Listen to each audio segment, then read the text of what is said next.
So, mag-a-unbox ako ngayon ng nabili kong socks para sa aking baby. Ito siya. Kasi, magpapasok ka na. So, kumuha na ako ng socks para kay Zach.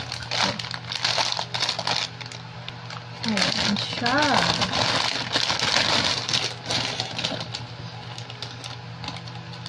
Ito, yung aking nakuhang socks. Parang malaki siya. Parang malaki pa siya sa size. Ayan, tingnan nyo yung ang ganda ng kanyang tela. Oh, yung material niya. Hindi ko kita. Hard. So, ilan siya ba? 1, 2, 3, 4. Ang dami, ah!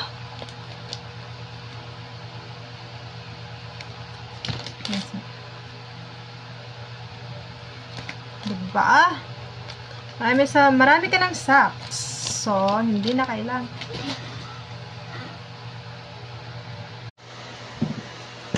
Actually na.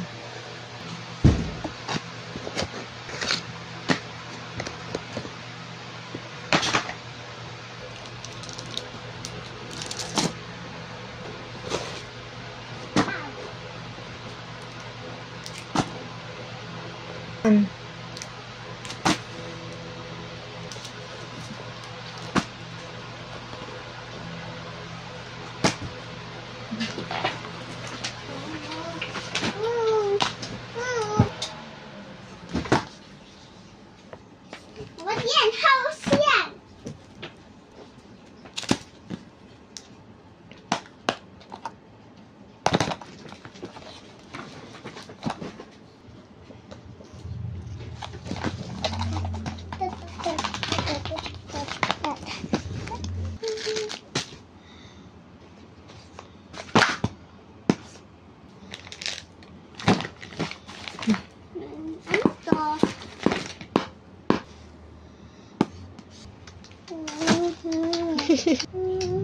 Tada!